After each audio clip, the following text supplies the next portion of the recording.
Bom dia, rapaziada. Vamos dar continuidade aos nossos estudos, tá? Só que hoje nós vamos estudar força, né? O conceito de força, né? Ainda não vamos falar das leis de Newton, nós vamos falar sobre o conceito de força. Aqui eu tenho uma charte, né? Que tem a cebolinha fazendo força para um lado e tem aqui o grupo da cebolinha fazendo força para outro lado, olha lá, tá? Aí fala, Cebolinha quer parar de torcer para a Mônica? E aí, ó, por que o Cebolinha está torcendo para a Mônica? Porque se a Mônica perder, o Cebolinha cai, né? Então, ó, tá vendo aqui, ó? Bom, quem é o principal, né? Quando a gente fala em força, a gente lembra logo de Newton, Isaac Newton. Newton nasceu na Inglaterra, tá? E uma coincidência, ele nasceu no mesmo ano em que morreu Galileu Galilei, que era outro grande também físico, né? Agora, só que físico cientista, bem melhor a gente falar assim, cientista, né? Ambos foram cientistas, o Galilei Galilei e o Newton. Só que o Newton ele teve uma participação muito grande, tanto na física, na matemática, nem de tudo ele era filósofo, né? Estudou astronomia, astrologia, alquimia e teologia, entre outras ciências. Então o Newton realmente era um gênio, né? Tanto é que nós dividimos a física em duas partes, a física clássica, que é baseada nas leis de Newton, e a física moderna, que é baseada em Einstein, que também é outro fenômeno, tá certo?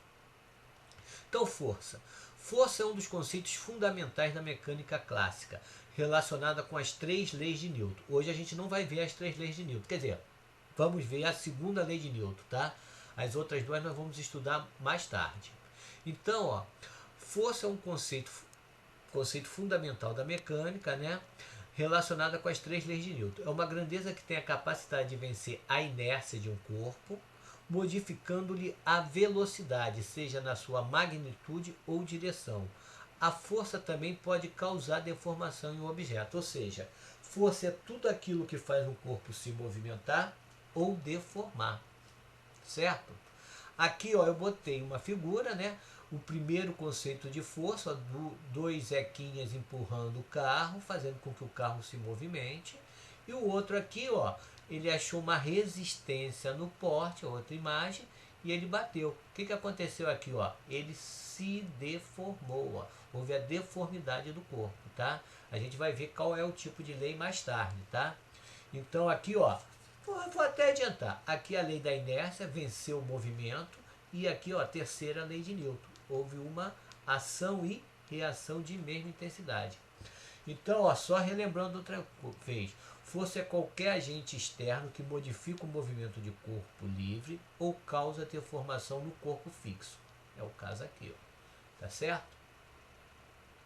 Tipos de força, né? As forças podem ser classificadas de dois tipos. Força de contato, ou seja, eu preciso ter contato com o objeto para fazer com que ele se movimente. É o caso aqui, ó.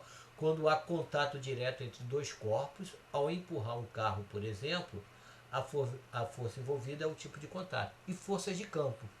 Quando a atuação da força ocorre à distância, tipo a força gravitacional da Terra, entre a Terra e a Lua, a força de interação elétrica entre os dois prótons, por exemplo, né? São forças que atuam à distância, né?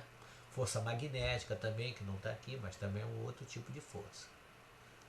Aqui, gente, unidade de medida de força, tá? Para nós vermos a unidade de medida de força, nós vamos estudar a segunda lei de Newton. De acordo com a segunda lei de Newton, a força resultante que atua sobre o corpo, quando eu falo força resultante, é porque pode ter mais de uma força atuando no corpo. Se lembra lá da figura que tinham dois equinhas empurrando o carro? Então a força resultante vai ser o quê? O somatório da força do Zeca 1 com o Zeca 2, que atua sobre um objeto qualquer dada pelo produto da massa, ou seja, a massa do objeto, pela aceleração do objeto. Desse modo, nós temos que a gente chama de força resultante é igual a massa vezes a aceleração, tá? Gente, agora presta atenção, essa aqui, ó, é a segunda lei de Newton, que a gente chama o princípio fundamental da dinâmica. Força resultante é igual a massa vezes a aceleração. Então, ó, só que acontece o seguinte, a unidade de força é uma unidade derivada. Por quê? eu tenho a massa que tem que estar em quilograma no sistema internacional e tem a aceleração que tem que estar em metros por segundo ao quadrado. Quando eu multiplico quilograma por metro segundo ao quadrado, eu tenho Newton. Eu não posso esquecer disso, tá? Então, Newton é igual a quilograma massa por segundo ao quadrado. Ou seja, a minha massa tem que estar em quilograma, que é a unidade do sistema internacional. E minha aceleração tem que ser metros por segundo ao quadrado para eu poder achar o quê? A unidade de força, que é Newton no sistema internacional. Eu não posso esquecer disso, tá certo, gente? Pessoal, eu botei aqui 5 questões para nós trabalharmos e desenvolvermos a segunda lei de Newton. Qualquer dúvida, nós vamos nos ver na aula, tá? Um beijão do Jamel.